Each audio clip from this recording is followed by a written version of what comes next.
Breaking news చూస్తున్నాం. పశ్చిమ బెంగాల్లోని బీర్భూమ్ జిల్లాలో ఘోర అగ్ని ప్రమాదం చోటు చేసుకుంది. ఓ హోటల్లో ఒక్కసారిగా మంటలు చెలరేగడంతో భారీగా పొగ అలుముకుంది. ఈ ఘటనలో 8 మంది మృతి చెందగా మరో 11 మంది గాయపడ్డారు. మంటలు పొగ కారణంగా హోటల్లో ఉన్నవారు తీవ్ర భయాందోళనకు గురయ్యారు. సమాచారం అందుకున్న రెస్క్యూ సిబ్బంది వెంటనే రంగంలోకి దిగి సహాయక చర్యలు చేపట్టారు. ఇక హోటల్లో చిక్కుకున్న 22 మందిని సురక్షితంగా బయటకు తీసుకొచ్చారు. గాయపడిన 11 మందిని సమీపంలోని ఆసుపత్రులకు తరలించి చికిత్స అందిస్తున్నారు. ప్రమాదానికి గల కారణాలపై అధికారులు దర్యాప్తు చేస్తున్నారు.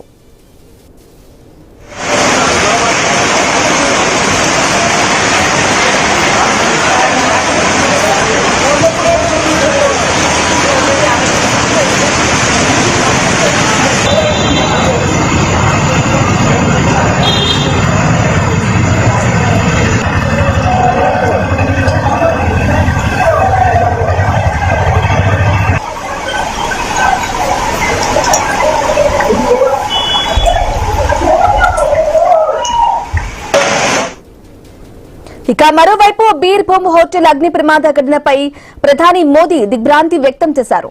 మృతుల కుటుంబాలకు సానుభూతి తెలిపారు. గాయపడిన వారు త్వరగా కోలుకోవాలని ఆకాంక్షించారు.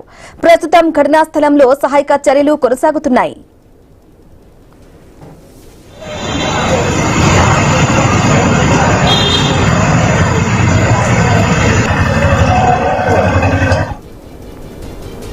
দেখলাম আমরা তো নিজেই ওখানে ছিলাম, মানে আমরা ফার্স্ট ফ্লোরে ছিলাম। মানে ভোর 5টার সময় আমরা শোরগোল শুনছি বাইরে, কিন্তু কি হয়েছে সেটা তো জানি না। পরে যখন ঘুমোচ্ছিলাম, আমরা দরজা খুলতে নিলাম, তখন প্রচন্ড আগুনের তাপ আর ধোঁয়া, কালো ধোঁয়া। তখন যদি ব্যালকনিটা না থাকতো তাহলে আমরা ঘরের ভিতরেই ধোঁয়াতে সবাই ধোঁয়াতে মরে যেতাম। মাকে খুঁজে পাচ্ছি না, আমাদের সাথে হয়েছিল আমার ভাইয়ের বউ, আরো দুটো বাচ্চা, একটা কাজের লোক, জানি না। আমরা 1 আর 2 ছিলাম না, আমি কাউকে খুঁজে পাচ্ছি না। দোতলা অব্দি ছড়িয়ে পড়ে, 3 তলায় কিন্তু কোনো ফায়ার নেই, কিন্তু 3 তলায় মেনলি এটা হচ্ছে স্মোক, প্রচণ্ড স্মোক। এবং এদের যত জানলা বা সিঁড়িতে স্টেয়ার কেসে যে জানলাগুলো ছিল সেগুলো সব বন্ধ ছিল, যার জন্য স্মোকটা বেরোতে পারেনি। অগ্নি নির্বাপন ব্যবস্থা এদের ঠিক আছে, আমরা ওদেরই সিস্টেম দিয়ে আমরা কাজ করি। আমার যখন ওয়াটার এমপির যখন জল শেষ হয়ে যায়, ওদের সিস্টেম থেকেই আমরা সাপ্লাই নিয়ে আমরা কাজ করি। আমরা টোটাল রেস্কিউ করেছি আনকনসাস 9 জন আর 6 জন লাইভ যাতে তারা একদম, তারা তো আমার ল্যাডার দিয়ে তারা নিজেরাই নেমে এসে আমরা ধরেছি, তাদেরকে রেস্কিউ করেছি।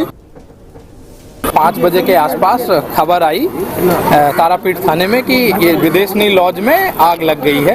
बाहर से जो आप देख पा रहे हैं कि बिल्डिंग में ये तो कांच के गिलास और दरवाजे के साथ बंद थी, तो बाहर की तरफ से धुआं और आग की लपटें नहीं देखी जा रही थी।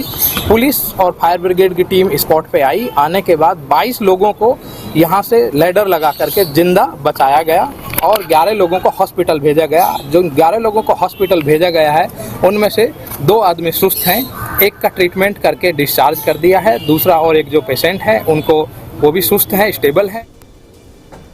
రైట్గా పశ్చిమ బెంగాల్ బీర్భూమ్ లో ఫైర్ యాక్సిడెంట్ కి సంబంధించిన కంప్లీట్ డీటెయిల్ మా ప్రతినిధి రాము ఫోన్ ద్వారా అందిస్తారు. రాము, పశ్చిమ బెంగాల్లోని బీర్భూమ్ జిల్లా తారాపీఠ్ లో ఘోర అగ్ని ప్రమాదం అయితే చోటు చేసుకుంది. అయితే ఒక్కసారిగా హోటల్ కు సంబంధించిన ఒక హోటల్లో దట్టమైన పొగలతో మంటలు చెలరేగడంతో ఈ యొక్క ప్రమాదం అయితే జరిగింది. అయితే ఈ ప్రమాదం సంబంధించి ఇప్పటి వరకు 8 మంది మృతి చెందగా మరో 11 మంది వరకు గాయపడ్డారు. అయితే మంటలు చెలరేగిన సమయంలో హోటల్లో ఉన్న వాళ్ళు తీవ్ర భయాందోళన నెలకొంది. ఎందుకంటే దట్టమైన పొగ బయటికి రావడానికి ఎలా వెళ్ళాలి, ఎగ్జిట్ ఎక్కడ ఉందని తెలియకపోవడంతో కొంత గందరగోళ పరిస్థితి అయితే నెలకొంది. ఈ సమయంలో మృతి చెందిన వాళ్ళందరూ కూడా ఈ పొగకి అన్కాన్షియస్ లోకి వెళ్లి మంటల్లో కాలి చనిపోయారని అధికారులు అయితే చెప్తున్న పరిస్థితి కనిపిస్తుంది. అయితే ప్రాథమిక సమాచారం ప్రకారం విద్యుత్ షార్ట్ సర్క్యూట్ వల్లనే ఈ మంటలు చెలరేగి ఉండవచ్చునని అధికారులు అయితే అనుమానిస్తున్న పరిస్థితి అయితే కనిపిస్తుంది. మరోవైపు ఈ ప్రమాదానికి సంబంధించి ప్రధాని నరేంద్ర మోడీ కూడా తీవ్ర దిగ్భ్రాంతి దిగ్భ్రాంతిని వ్యక్తం చేశారు. మృతుల కుటుంబాలకు ప్రగాఢ సానుభూతి తెలిపారు. అంతేకాకుండా ఎవరైతే క్షతగాత్రులు ఉన్నారో వాళ్ళకి మెరుగైన వైద్యం అందించాలని మాత్రం చెప్పడం జరిగింది. అయితే ముఖ్యంగా చూసుకుంటే తారాపీఠ ప్రముఖ పుణ్యక్షేత్రం కావడంతో హోటల్లో ఉన్న వాళ్ళు చాలా మంది కూడా ఈ యొక్క యాత్రలకు వచ్చిన వాళ్ళే ఉండడం, ఆ నాన్ లోకల్ పర్సన్స్ ఎక్కువగా ఉండడం కూడా ఒక విధంగా బాధాకరమైన విషయం. అయితే ప్రస్తుతం ఘటనా స్థలంలో సహాయక చర్యలు అయితే చేపడుతున్నారు పోలీసులు, అగ్నిమాపక సిబ్బంది, ఇతర అధికారులు కూడా హోటల్కు సంబంధించి ఏమైనా పర్మిషన్లు ఉన్నాయా, భద్రతా పరంగా ఎలాంటి ప్రికాషన్స్ తీసుకున్నారని దీనిపై కూడా కేసు నమోదు చేసి దర్యాప్తు చేస్తున్న పరిస్థితి కనిపిస్తుంది. మొత్తంగా చూస్తే ఈ రోజు జరిగిన ఈ అగ్ని ప్రమాదం బీర్భూమ్ జిల్లాలో తీవ్ర విషాదాన్ని మిగిల్చింది అనుకోవచ్చు. అయితే గాయపడిన వాళ్ళని 11 మందికి మెరుగైన వైద్యం అందిస్తున్నప్పుడు కూడా ఒక 2-3 పరిస్థితి కొంచెం విషమంగా ఉందని డాక్టర్లు అయితే చెప్తున్న పరిస్థితి కనిపిస్తుంది. ప్రస్తుతం అధికారిక లెక్కల ప్రకారం 8 మంది మృతి చెందారని పశ్చిమ బెంగాల్ అధికారులు అయితే తెలియజేశారు. Brahmani. Right Ramu, thank you for the updates.